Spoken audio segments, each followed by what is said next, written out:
धाकड़ खबर, बेखौफजुमा बेबाक अंदाज।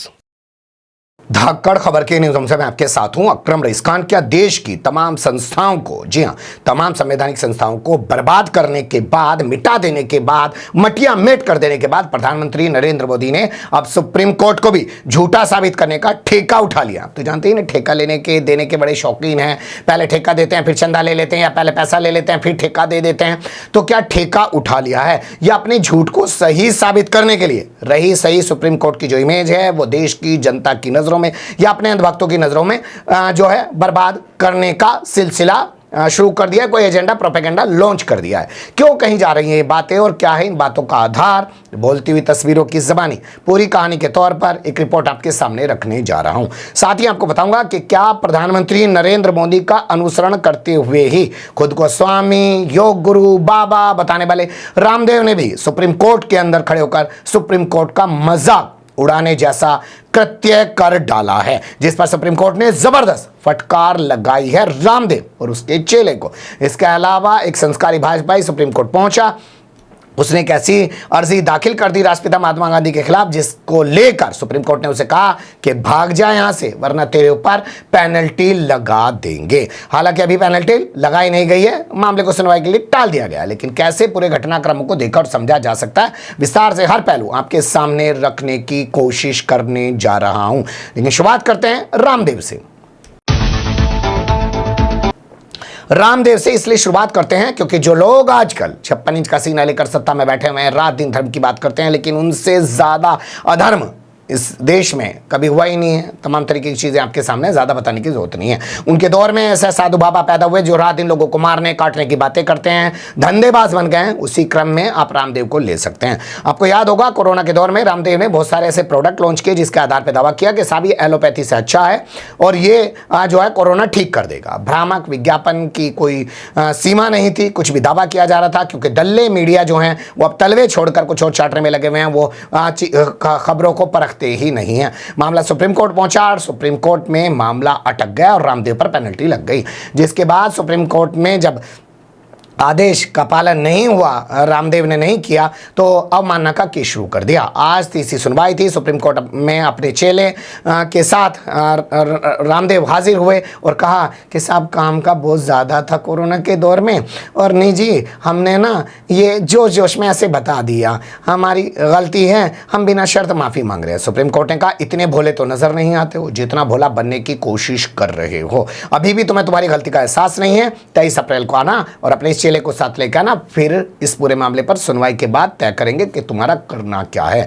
यानी जबरदस्त फटकार लगी है। लेकिन इतनी बड़ी फटकार के बाद भी, और ये सुप्रीम कोर्ट में खड़े होकर कहना है कि साहब कितना भोला सा बन के दिखाना है, यानी कि सुप्रीम कोर्ट का भी एक तरीके से मजाक बना रहे हैं, कुछ मान ही नहीं रहे।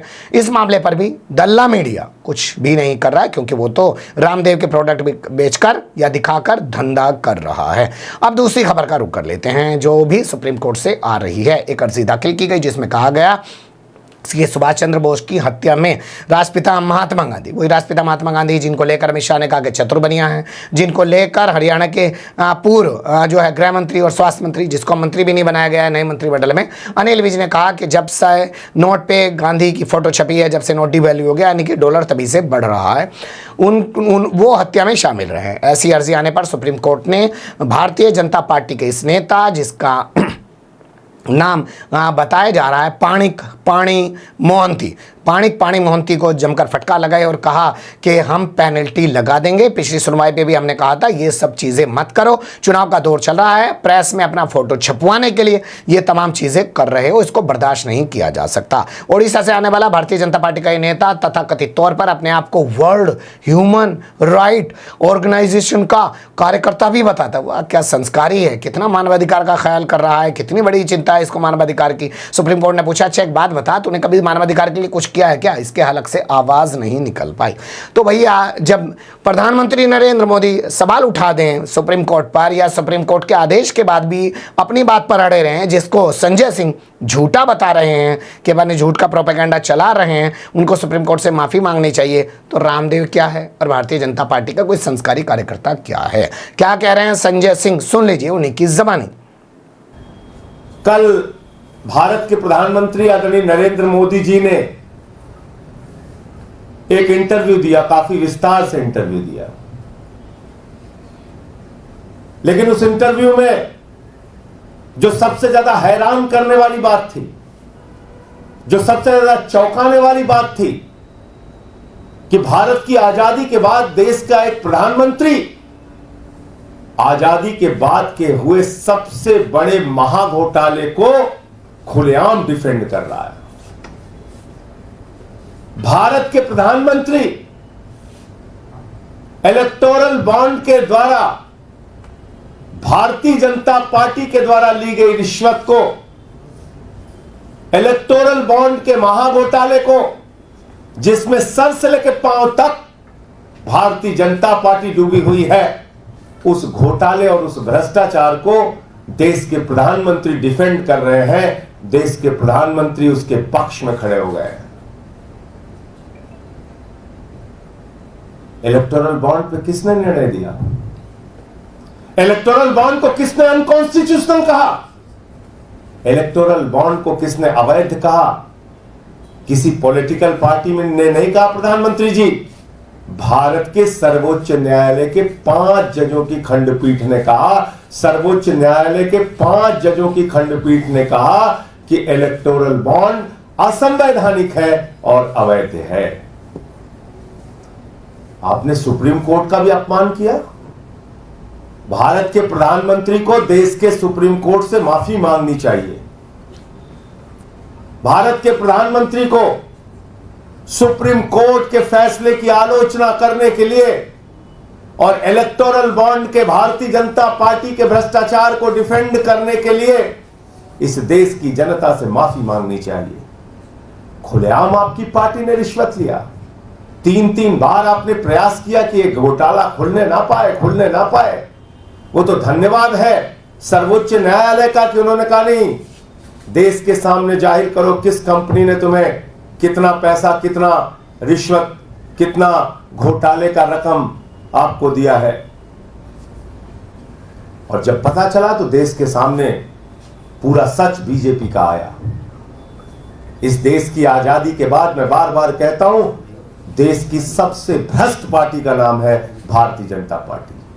देश की सबसे भ्रष्ट सरकार का नाम है बीजेपी सरकार। और यह तो प्रमाणित हो गया। खुद प्रधानमंत्री डिफेंड कर रहे हैं, इलेक्टोरल बॉन्ड को डिफेंड कर रहे हैं, सुप्रीम कोर्ट के ऑर्डर के खिलाफ बोल रहे हैं प्रधानमंत्री। यह हैरान करने वाली बात है। और कैमरे पे प्रधानमंत्री झूठ बोल रहे हैं।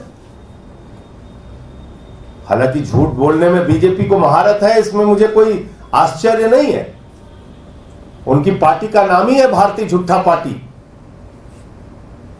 लेकिन आप देखिए, प्रधानमंत्री कह रहे हैं अरे हमें तो इतना ही पैसा मिला, उतना ही पैसा मिला। नहीं मान्यवर, आपकी अकेली पार्टी को 65% धन मिला है। 65% इलेक्टोरल बॉन्ड के 65% रिश्वत अकेले बीजेपी को मिली है। इलेक्टोरल बॉन्ड के जरिए 65% इलेक्टोरल बॉन्ड के जरिए 65% की धनराशि, रिश्वत की रकम अकेले भारतीय जनता पार्टी को मिली है। और आपका तो मनी ट्रेल भी पकड़ लिया गया। शराब घोटाले के मुख्य घोटालेबाज शरद रेड्डी से 60 करोड़ रुपए भारतीय जनता पार्टी ने लिया है। शराब घोटाले में तो आप शामिल है प्रधानमंत्री जी, आपकी पार्टी शामिल है। रिश्वत तो आप लोगों ने ली है।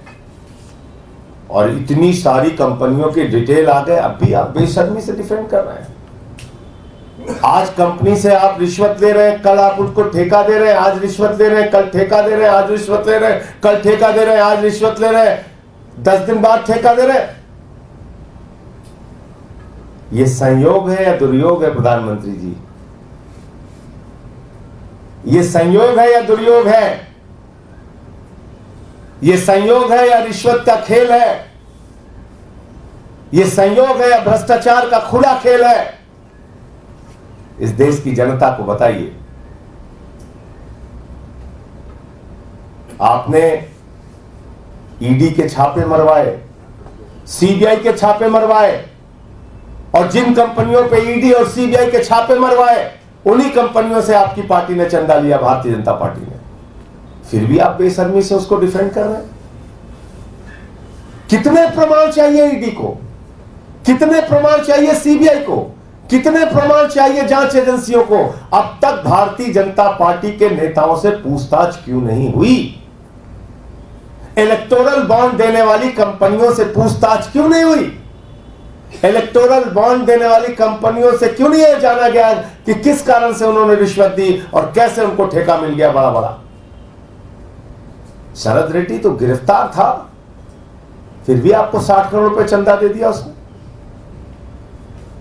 शराब घोटाले का मुख्य आरोपी था, और यह भी साबित कर दिया प्रधानमंत्री जी ने कि 10 साल में प्रधानमंत्री जी ने इस देश की जनता के लिए कोई काम नहीं किया।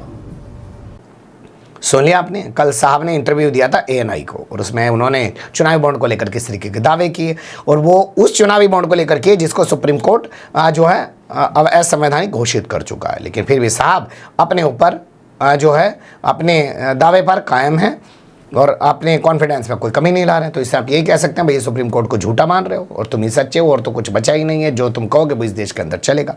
बने रहिएगा धाकड़ खबर के साथ। कमेंट्स के रूप में आप लोग अपनी राय दे सकते हैं, खबर को लाइक कर सकते हैं, चैनल को सब्सक्राइब कर सकते हैं और ज़्यादा से ज़्यादा हमारी खबरों को शेयर कर सकते हैं। फिर ऐसे किसी सुलगते हुए या उलझते मुद्दे लेकर मैं आपके सामने होऊंगा हाजिर। फिलहाल अभी मुझे दें इजाज़त।